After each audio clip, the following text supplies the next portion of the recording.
Are you tired of procrastinating and you want to get things done? Well, today we're going to go through 7 of my top tips to do just that next on ProjectSkillsMentor.com. Well, 20% of us are chronic procrastinators according to one study. The fact is, all of us procrastinate at some point, and there are good reasons why. For instance, you might procrastinate because you don't have all the information, all the skills, or the time. You might also procrastinate because some things are just loaded with political or other kinds of ticking time bombs, things you don't want to get wrapped up in. Understandable. But when it comes to project management and so many other tasks in life, you just got to do it. But how can you when you just feel no motivation, or you want to, but you just can't seem to wrap your head around how to start? So let's get into these 7 top tips and figure out which ones will help you get started on your next task today. The first step is to figure out if you actually are procrastinating. And the fact is, you may just be tired, worn out, or even burned out. And that's important to know the difference because we don't want you to be burned out. If you're burned out, that's a problem that really needs solving. Procrastination is something else. If you're putting things off but are perfectly capable of otherwise doing them, then that's procrastination, and let's move on. But if you're burned out, check out the link in my blog. All the links are below to my blog and other videos that will help you. And go through that to see if you are burned out, and in which case you probably need to call your doctor, or at least take some rest. I hope you do. And that goes to why you're procrastinating.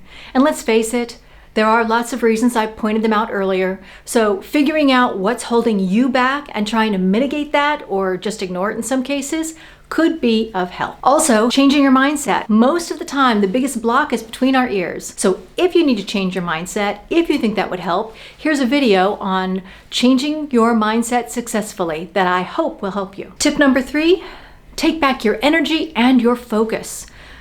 Those two things go together. If you have the energy and you have the focus, you can get things done. The issue is, where is your focus right now? Is it where someone else wants it to be? Are you focused on the things you need to do?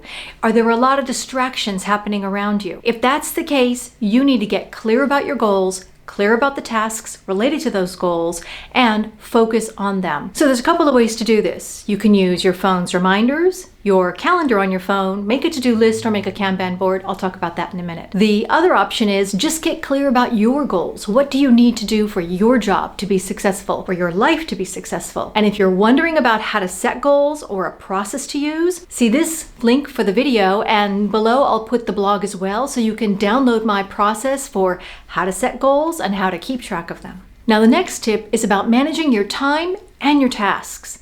Sometimes we procrastinate because we're overwhelmed with all the tasks we have to do.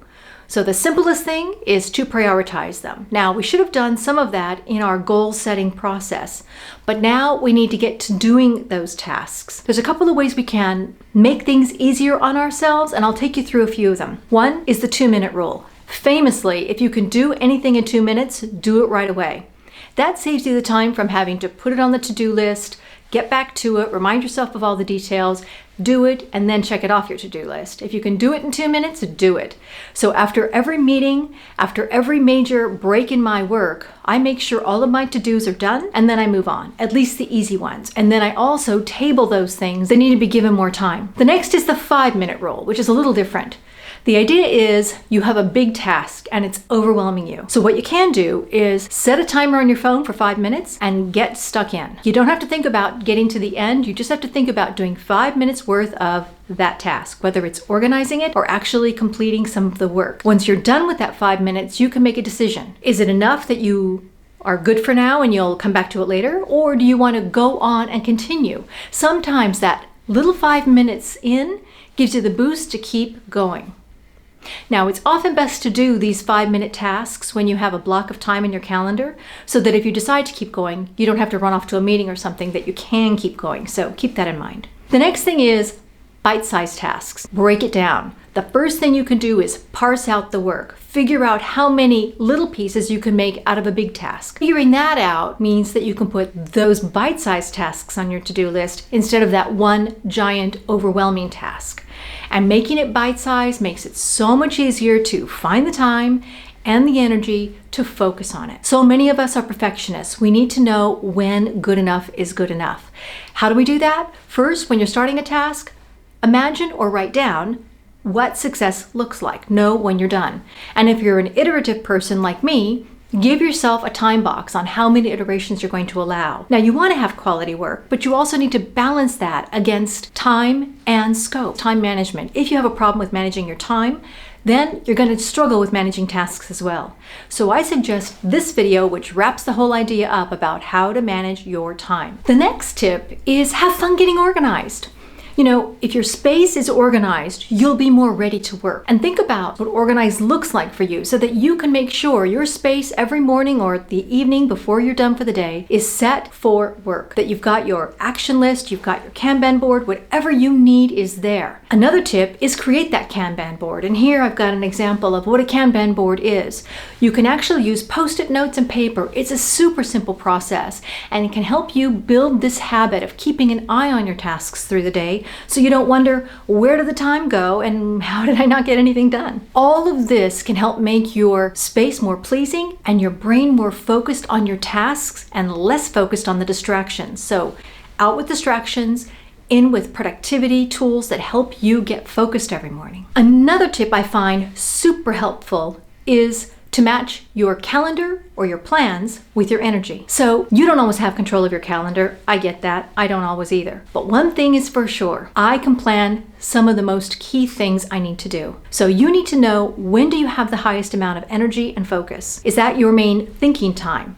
Is that your main execution of work time? Or perhaps that's your main people time. As if you're going to do a task that's difficult for you, give yourself a little break after and calendar it in. Failure to do so can actually not give your brain time to switch over to the next topic and create some procrastination in you because your brain's not ready to move on. You need to process what's just happened. If you're having problems focusing, get a buddy, someone to hold you accountable, someone who you can also hold accountable. Or better yet, find yourself a mentor. This is a person who can help you realize your goals, work on particular habits, role play individual problems, and more. If you're looking for a mentor and wondering about the process of how to get started, I've got a video and a free downloadable to help you do just that. So if you find yourself procrastinating, give yourself a break, don't beat yourself up, it's not helpful, and just move on. Get on with your day. And if you need to take that break, have that cup of coffee, go out for a breath of fresh air, do so. Sometimes you just need that to re-stimulate your brain cells. I know it sounds simple, but sometimes it really is. The key takeaway? Everyone procrastinates from time to time, and sometimes there's good reasons to do that. There's more information on my blog below and links to all the other videos and downloadables that can help you. I've made a special Stop Procrastinating and Start Doing playlist, and I'll start you here with time management. And if any of these ideas work for you, please leave a comment below to tell me which habit worked best for you. I'm so thrilled to have new subscribers on this channel. I really appreciate you all, and I hope to see you next time on ProjectSkillsMentor.com. Bye-bye, everybody.